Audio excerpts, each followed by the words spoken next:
वज़ीर आज़म की ज़ेर सदारत ASIFC एपेक्स कमेटी का नवा इजलास हुआ है। Army chief general Syed Asim Munir की भी शिरकत, निगरान वज़रा, सूबाई वज़राए आला और मुतालिका हुकाम भी शरीक हुए। मुख्तलिफ वजारतों की सरमायाकारी से मुताल्लिक़ मनसूबों और पॉलिसी इक़दाम पर ब्रीफिंग दी गई है। सरमायाकारी के फ़रोग़ के लिए उठाए गए इक़दाम से भी आगाह किया गया। एपेक्स कमेटी ने वजारतों के मनसूबों और पॉलिसी इक़दाम पर इत्मीनान का इज़हार किया। आर्मी चीफ ने मौशी इस्तेहकाम के लिए हुकूमती इक़दाम का साथ देने का भी अज़्म किया है। इलेक्शन के दौरान अफवाज पाकिस्तान आइन के आर्टिकल 245 के तहत मुआवनत करेगी। पाक फौज थर्ड टियर के तौर पर क्विक रिस्पांस फोर्स की ड्यूटी सर अंजाम देगी। इलेक्शन के दौरान अमन आमा की सूरत हाल बेहतर रखने की पहली जिम्मेदारी पुलिस पर होगी। सिविल आर्म्ड फोर्सेज, रेंजर्स और FC दूसरे मरहले में सिक्योरिटी संभालेगी।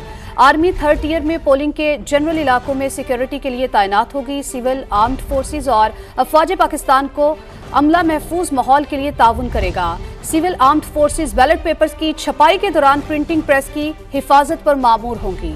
महफूज माहौल को यकीनी बनाने के लिए पुलिस टियर 1 की जिम्मेदार होगी। सिविल आर्म्ड फोर्सेज और अफवाज पाकिस्तान बिल तरतीब टियर 2 और टियर 3 की जिम्मेदार होंगी। इलेक्शन के रोज दफा 144 के तहत हथियारों की नुमाइश पर पाबंदी होगी।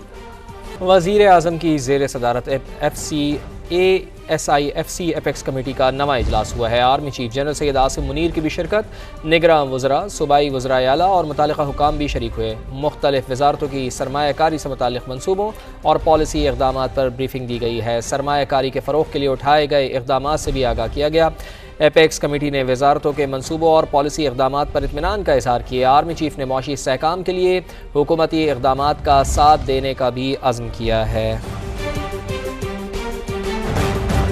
इलेक्शन के दौरान अफवाज पाकिस्तान आइन के आर्टिकल 245 के तहत मुआवनत करेगी। पाक फौज थर्ड टियर के तौर पर क्विक रिस्पांस फोर्स की ड्यूटी सर अंजाम देगी। इलेक्शन के दौरान अमन आमा की सूरत हाल बेहतर रखने की पहली जिम्मेदारी पुलिस पर होगी। सिविल आर्म्ड फोर्सेज, रेंजर्स और FC दूसरे मरहले में सिक्योरिटी संभालेगी। आर्मी थर्ड टियर में पोलिंग के जनरल इलाकों में सिक्योरिटी के लिए तैनात होगी। सिविल आर्म्ड फोर्सेज और अफवाज पाकिस्तान को अमला महफूज माहौल के लिए ताउन करेगा। Civil armed forces ballot papers की छपाई के दौरान प्रिंटिंग प्रेस की हिफाजत पर मामूर होंगी। महफूज माहौल को यकीनी बनाने के लिए पुलिस टियर 1 की जिम्मेदार होगी। सिविल आर्म्ड फोर्सेज और अफवाज पाकिस्तान बिल तरतीब टियर 2 और टियर 3 की जिम्मेदार होंगी। इलेक्शन के रोज दफा 144 के तहत हथियारों की नुमाइश पर पाबंदी होगी।